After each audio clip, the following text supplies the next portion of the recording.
Depression is one of the most common mental illnesses in our country. It affects more than 20 million people each year. Yeah, that's right. It can be very hard for some people to treat it, but now there's a new nasal spray that could be used as an alternative. Our 9 health expert, Dr. Pyle Coley, is joining us now to talk a little bit more about this. Dr. Coley, good morning. Good morning, guys. What is different about this nasal spray from other drugs we see to treat depression? A very, very interesting, a very different type of drug. So most of the drugs that we have for depression really target a chemical called serotonin in our brain, selective serotonin reuptake inhibitors.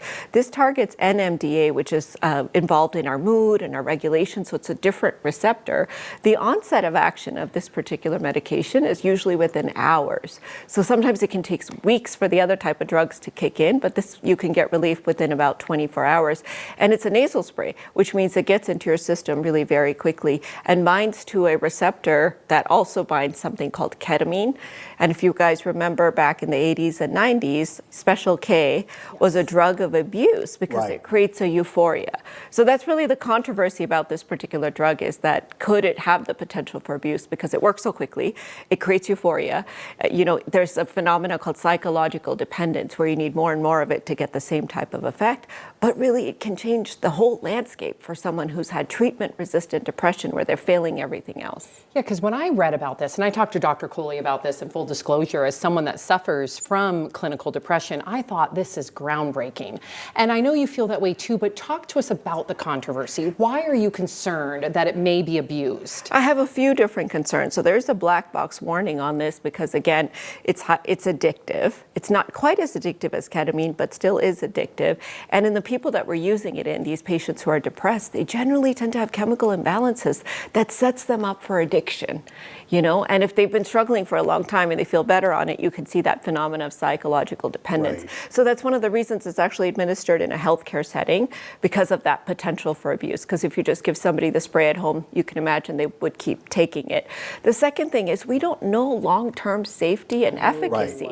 Right? In the short term, yes, within 24 hours you feel better, but in the long term, years later, what exactly is it doing to your brain? What exactly is it doing to your body? In fact, some concerns in patients who've abused ketamine have been raised about bladder issues and such in terms of long-term safety. So that's another question mark in my mind. If we're starting to use it, and it's already become a blockbuster drug, it's one of the most popular drugs out there because it's so effective. When you say it's out there, of course, you're talking about safety and addictiveness. How accessible is this drug to a lot of people? Well, and this is my other concern about this drug. It's over $1,000 per treatment. Wow. Because you're talking not just about the cost of the drug, which is expensive, but also the cost of monitoring, because it can raise your blood pressure and it can create cardiovascular complications. It can change your psychological state. So you have to be watched for 2 hours after you get it. So all of those healthcare costs associated with it really does create a dichotomous have and have nots. And we already know that disparities when it comes to mental health and people of color and underserved populations are really bad. And so if this is only a drug that can be accessed by people who can pay that hefty price tag, that's, again, creating a problem, in my mind, in the medical community. So I think it really raises the question of what do we need to do better as physicians and as a healthcare system in terms of how do we, not open up Pandora's box with this drug, because it does have infinite potential, but it could have a lot of risk as well. Well, and I'm with Sam, as somebody who's also suffered from depression. I mean, the second you find something that works, you don't want to let it go. So I fully understand the concern. It could be life-saving for people.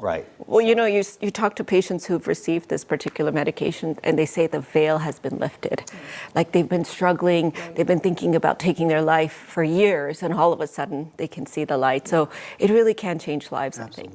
Wow. Groundbreaking. Thank you. All right, Dr. Coley, thank you. And again, you can find all of Dr. Coley's appearances at 9news.com/Dr. Coley. Let's get a check of your forecast now with Keely.